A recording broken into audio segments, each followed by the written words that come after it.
Well, it should be said that we intended next to cover the West Ham-Arsenal game, which was postponed and necessitated a hurried moving of equipment across London to White Hart Lane for Spurs versus Swansea. It was successful thanks to our engineers, and we're able to offer you a grandstand seat in one of our most luxurious grounds. Your commentator, sitting a little higher up, was John Watson. Bob Latchford scored the 200th league goal of his career last Sunday to take his senior total for the season to 19. And just for good measure, he got 2 more in Swansea's Welsh Cup win on Wednesday. While for Spurs, a player 12 years younger than Latchford, 20-year-old Terry Gibson, has scored in the last 4 games and now has a tally of 6 goals in 7 matches since coming into the side in January. He's been preferred to Steve Archibald, who now has an injury anyway, and in the absence of Ardiles and Hoddle, Spurs are glad to welcome back Tony Galvin after his second long injury spell this season. At number 4, Paul Price is recalled in place of Graham Roberts, who is out of form. And the same could be said of a Swansea side who've won only 2 of their last 13 league matches and are still looking for their first away win. John Mahoney is back today, but the formation will not correspond to the numbers. Referee this afternoon, John Hunting of Leicester. And what a compliment to the Tottenham ground staff who worked so hard this morning to get this match on in what are now near-perfect conditions. A lovely afternoon, the pitch taking a full stud. Full marks to the efforts put in from very early this morning here. And Ray Kennedy, wearing number 5 as he often has in the past for Swansea, may in fact be playing centre-back this afternoon alongside Jeremy Charles, with Rajkovic sweeping, Gary Stanley at right full-back, Neil Robinson in midfield. Wearing number 2. This is Price for Tottenham. Crooks. Galvin.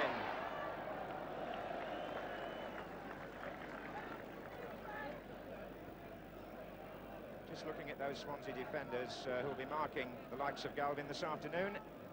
They play the sweeper system, but you'll see Kennedy and Charles playing as Rajkovic. On by James. He was flattened too. John Lacey coming in behind him. John's been cut as well. Clash of heads which momentarily dazed both players. Been a busy man recently, Mike Varney, the Tottenham Hotspur physio. This is more of a routine affair, the cut above the eyebrow, but he's had to contend with a string of injuries this season, which has meant that Tottenham have never yet fielded their strongest side in any one match since the start of the season. Keith Birkinshaw, the Spurs manager, on the extreme right-hand end, but you won't see his opposite number down there on the Swansea bench because John Toshak's ban doesn't end until the 1st of March. Here's Galvin.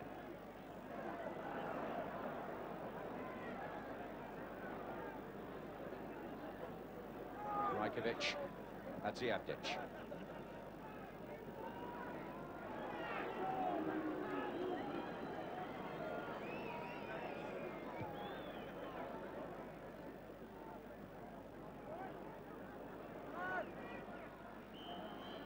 That's a Tottenham free kick, Curtis on Price.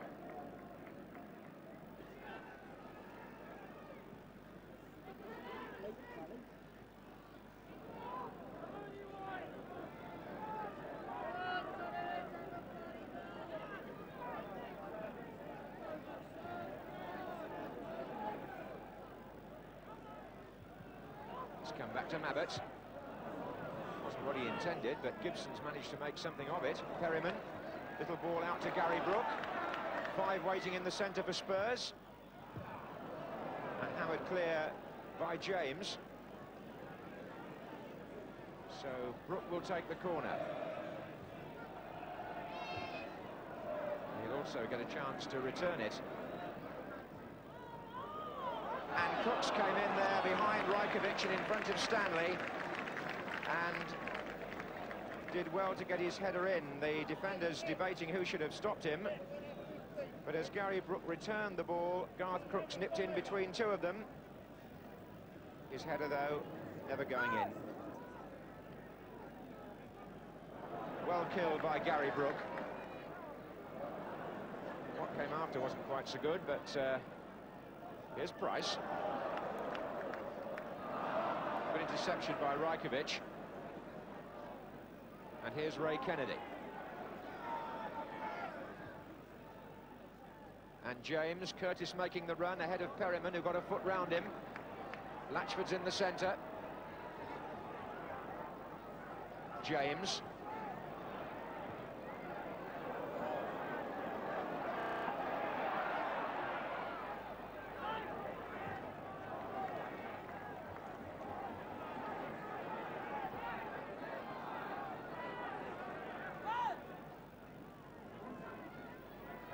So, 10 minutes left in the first half here at White Hart Lane. Spurs 0, Swansea 0. And no clear-cut opportunities yet for which you could blame a forward for not scoring.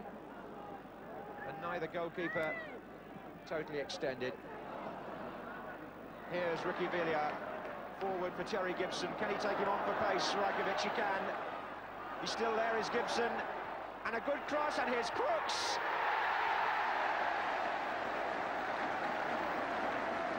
Beautifully made by Gibson, and no wonder Crooks goes across first to look for him. Ricky Villiers knocks one of those smooth-looking balls down the line, and Gibson took on Rajkovic for pace, and he licked him. He got round the back. Crooks pulled away at the far post. The cross perfect, the header easy, the score 1-0.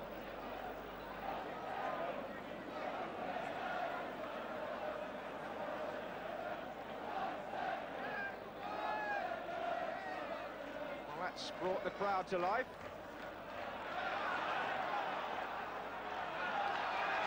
Tottenham, who are the second highest scorers at home in the First Division to Liverpool, was their 32nd at White Hart Lane.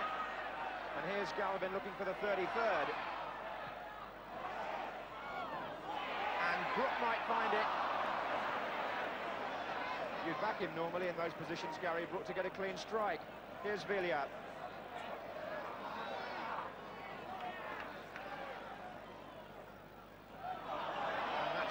Behind, which the referee must surely penalise. Hadziabdic, the offender, on Brook. And Perryman will now take the free kick. And on by Lacey. And Rajkovic's header forcing Hadziabdic to bend low, and Gibson was penalised for dangerous play.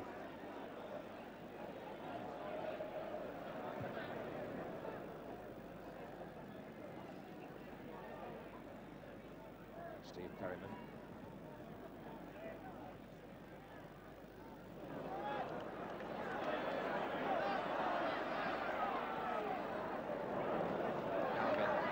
Houghton has pushed forward on this side as well. Villiers. Price is also up in this Tottenham attack. Crooks. And Houghton makes his run now. Checked in the end by Rajkovic, although my feeling is that the Swansea number 6 is injured. Houghton is the player down there for Tottenham, but I think that Rajkovic has pulled possibly a thigh muscle and has been suffering for the last 10 minutes or so. It may have had something to do with the way Gibson went past him on the Tottenham goal, but he's certainly not fully mobile, the Yugoslav who plays behind the other defenders. Meantime, Chris Houghton receiving the sympathies of the referee. An anxious season for Keith Birkinshaw in the way of injuries. But on this occasion, all is well.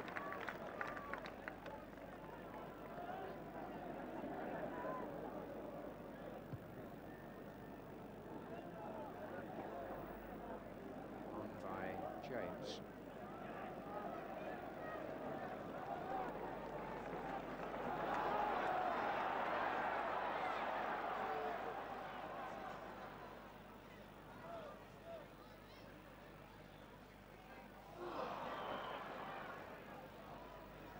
By Robinson.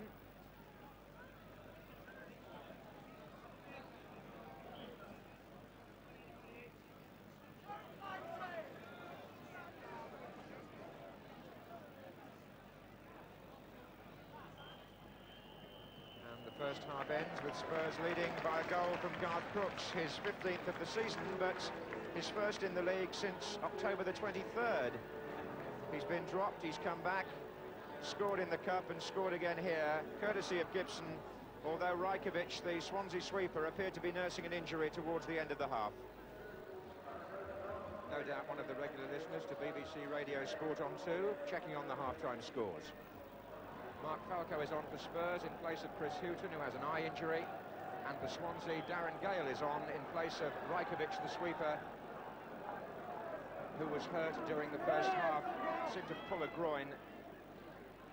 And we'll just organise the formation in a moment when this first attack's over, because here comes James, and Swansea have had to make quite a radical change here. They put Jeremy Charles into the sweeper's role in place of Rajkovic.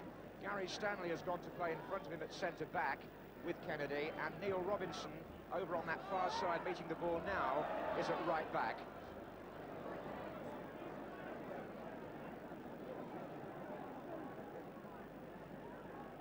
So both teams having to reshape their formation at the start of the second half, owing to injuries. John Lacey, though, has again made the extra man from the free kick, and he flicked it on, and Gibson's in there. Can he finish? Oh, well stopped by Di Davis. Lacey flicked that free kick on, and Terry Gibson, from not an ideal angle, hooked in a fierce shot, and good reactions from Di Davis to beat it out.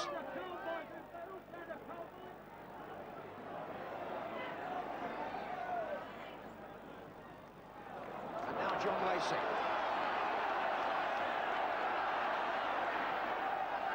Oh, well played by him. And Crooks. Davis didn't gather it cleanly, but Crooks may feel the header should have been as clean as his first one. Lacey made it possible, a very good run down the left. He checked at the right moment, he picked his man with the cross, but this time Crooks put his header rather too near to the goalkeeper. Beautifully done by Gibson, he's got some pace too, and he's found Abdic in the end, but Crooks was so close. Well played again by Gibson. Falco. Oh, Brook! Gary Brook, no, Kennedy away. What a mess in the penalty area. Gibson's cross first of all, just evading Crooks. Abdic half cleared. Falco in, Davis a mistake. Brook unable to capitalise. Kennedy away. Corner to Spurs. Again a clearance by Kennedy. This time he finds Curtis.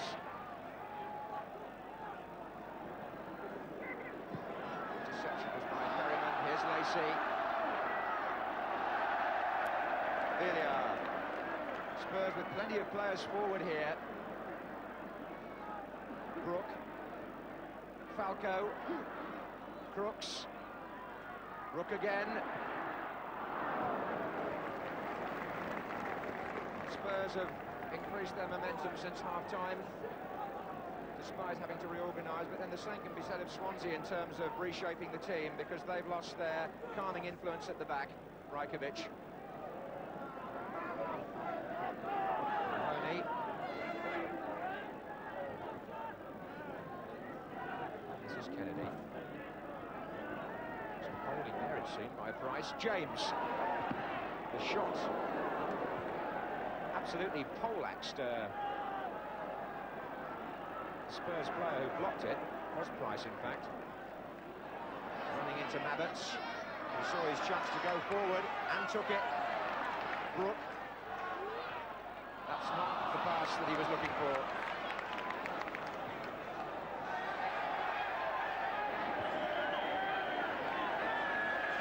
Well, Di Davis is going to be penalised.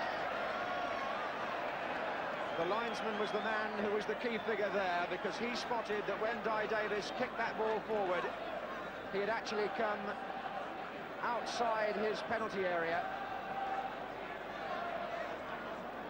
before he released it, so that constitutes handball and a direct free kick to Spurs. Just over 18 yards from goal. Gary Brook might fancy his chances of striking one here. And Brook into the wall. Here's Villiers. Falco wanted it played outside. There's a chance on here, and it's been tucked in. Gary Brook came in on the near post, but in fact the flag was already up, and it didn't matter. The offside flag was up the moment the ball was played, and so the goal does not stand.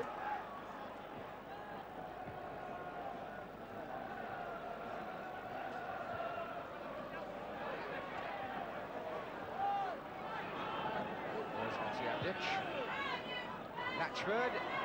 Curtis is hovering behind the defence. 10 minutes to go. Spurs still in the position that they were in 10 minutes before half-time when they took the lead.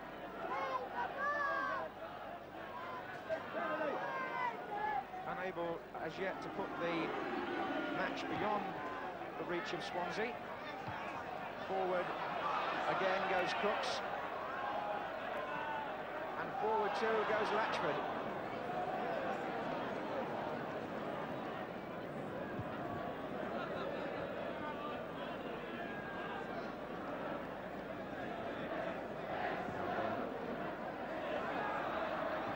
Line to the stand by Jeremy Charles.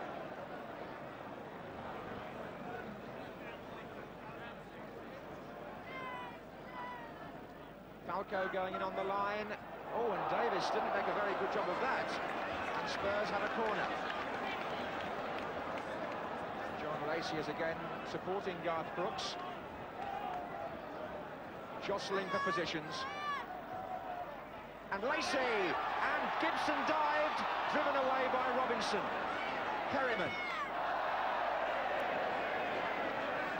Well, I must say, from these corners and free kicks, John Lacey's touches have proved interesting and effective. He got a flick on there. Gibson threw himself in so bravely. Didn't quite make it. But there are players in this Tottenham team determined, if they can, to keep their places for this all-important FA Cup tie at Everton next week. And the snow now starting to fall in something of a flurry. Last fling from Swansea. Hadziadic. Gale. Caught a little bit by the foot of Gibson. They'll have to throw bodies forward now, Swansea, and hope they can get the right ball in.